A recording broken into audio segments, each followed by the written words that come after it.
Hi, Assalamualaikum everyone. Welcome back to our class. Okay, so today we will continue with topic 4, bibliographic citations. Okay, so in this chapter, we will know what is bibliographic citations, the importance of bibliographic citations, footnotes, introduction to APA, and last one is introduction to MLA. Okay, so first let's take a look what is bibliographic citations. Okay, it is a reference, a list of the sources referred in writing. Okay, so bibliographic citations are the entries listed on your reference page that contain information to locate sources that you are cite in your essay. Okay, which is some article that you take from another article. So then you acknowledge another writer. So that one we call as reference list lah. Okay, it allows a reader to locate sources used. Okay, so it is kind of address another writer as they add reader where to find a sources that you are cite. Okay, which is to help another reader to find where the information taken. Okay, and it also acknowledge and give credits to authors for other ideas and work referred. Okay, there is a few bibliographic citation style that have been used in a reference list. Okay, but there are two common bibliographic citation style that you are going to learn. Okay, first one is American Psychological Association, we call as APA, and second is Modern Language Association, MLA. Okay, next let's take a look on the importance of bibliographic citations. Okay, so first, properly crediting the writer. Okay, so when you are using another idea or wording that not your own, then by add a citation in your writing, it will identify the full name of the sources. Okay, and then the date it was published and any other citation element that require the style, which is you will properly credit to the writer. Okay, second is to avoid plagiarism. Okay, plagiarism can be defined as to steal and pass off the ideas of or another as one's own. Okay, then by using another production without crediting the sources. Okay, so by having a citation, okay, so you will avoid using another idea from other writer to be your own. Okay, so that one can be the importance, okay, of bibliographic citations. Okay, so third is to maintaining accuracy. Okay, so by using the main idea of another writer, okay, so you know what are you going to write on your article. Okay, and fourth is approach as a good writer. Okay, so it is kind of process to be to us to be a good writer by cite another writer idea. Okay, and last one he is helpful guide to the readers. Okay, which is we can help another reader to get the the original sources of the idea, so by making a citations. Okay, so next let's take a look on the bibliography versus word cites. Okay, so a bibliography is a list of sources that the writer recommends for further reading. Okay, which is it is a list of uh,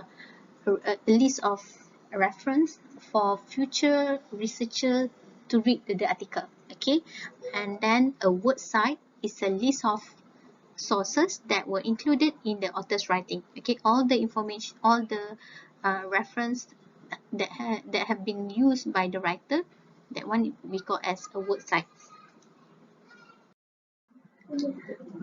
Okay, so next let's take a look what is footnotes. Okay, it is an additional piece of information printed at the bottom of the page to provide additional information or credit about the presented work. Okay, usually footnote you will find at the bottom of article the information about the writer.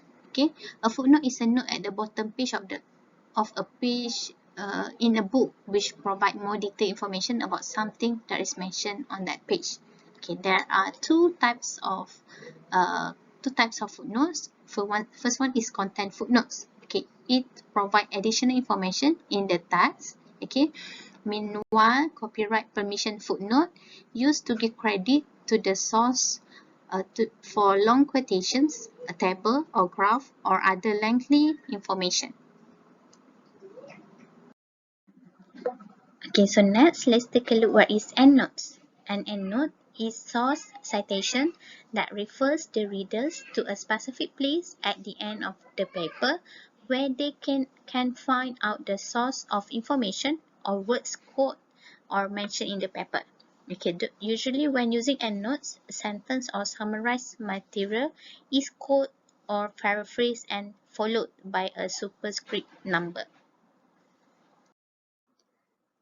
Okay, so now let's take a look on the differences between footnotes and endnotes. Okay, so footnotes usually will be found at the bottom of a page.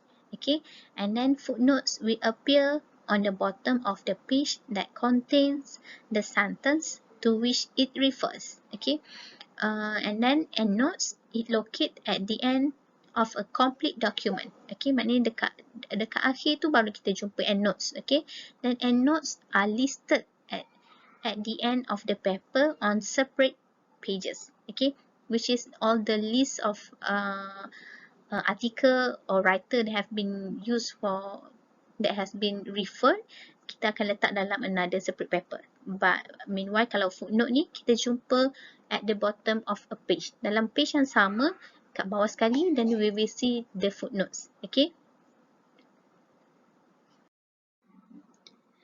Okay, so now let's take a look on the advantages and disadvantages of footnotes. Okay, so advantages footnotes, it's easy to locate. Reader can find footnotes at the end of the page, which is bila kita baca je for one page, kita terus tahu the writer, okay, where the information has been taken. Okay, and then it guides the reader directly and instantly to the citation or the idea related to the specific part of information.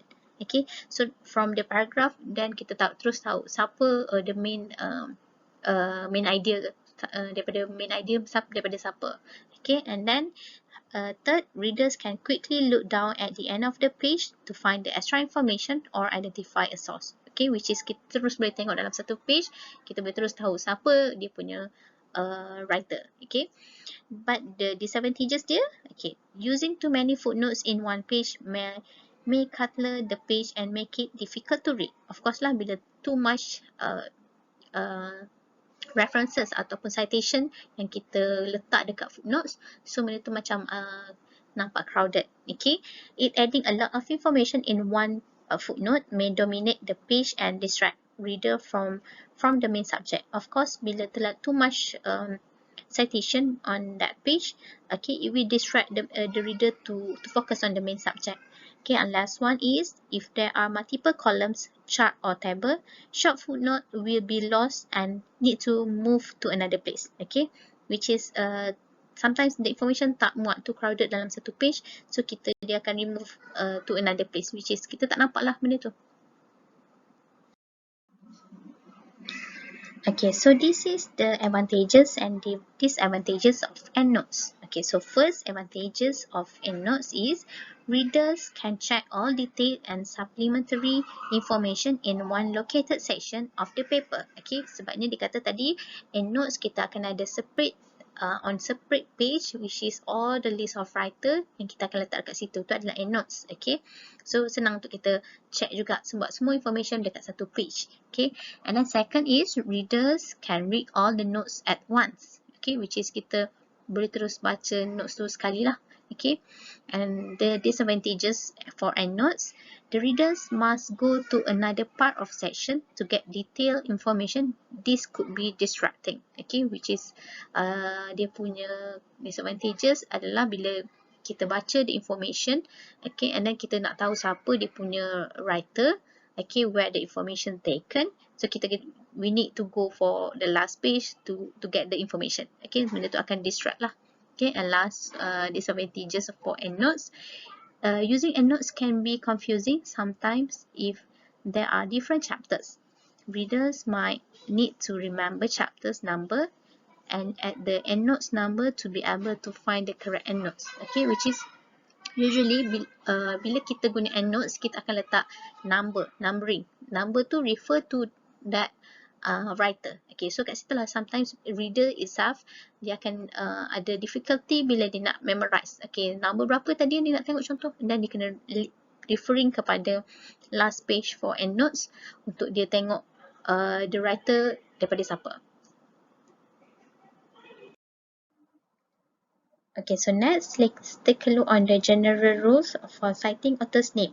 Okay, so there are 3 different categories in DYN names. First, names with surnames. Second, names with no surnames. Third is confused surname. Okay, so first let's take a look on names with surnames. Okay, for English, Western names, Oriental convert names. Okay, so dia kata for authors with surname.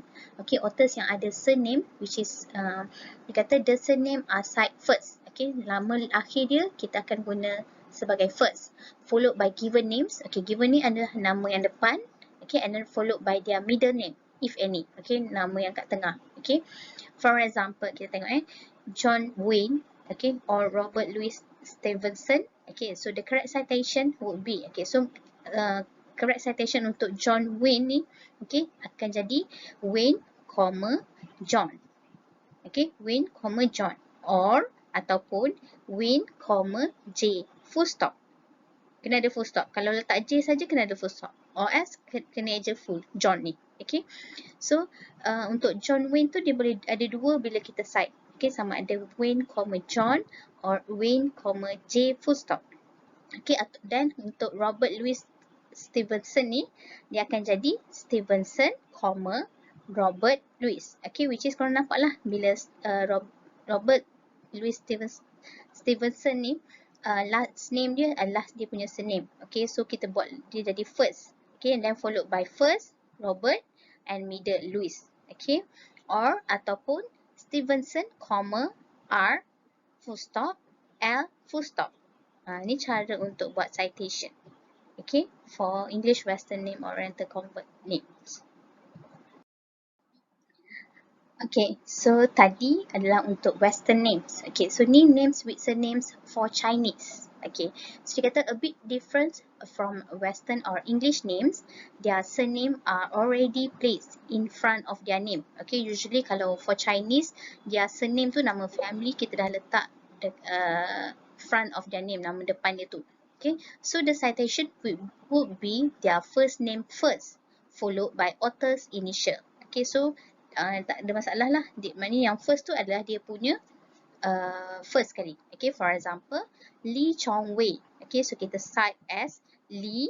Okay, sebab dia dah Chinese name, depan dia tu adalah dia punya surname. Okay, so Lee, C, full stop, W, full stop. Okay, then for another example, Lim Kok Wei, cite as Lim, K, full stop, W, full stop. Okay. Okay, so now we continue with names with no surnames. Okay, usually formally names, we do not have a surname. Okay, so as mentioned here, for authors with no surnames, such as Malay names, the citation is in direct order and is cited as written. Okay, so remember for Malay name, we write as written. For example, Ahmad Zaki Abdullah is cited as Ahmad Zaki Abdullah. Okay, kita write as written je for Malay name. Another example is Farhan Abadi Othman is cited as Farhan Abadi Othman. Okay, so just remember nama with surname saja yang kita tukar, which is for example like English, Western names, Oriental convert names.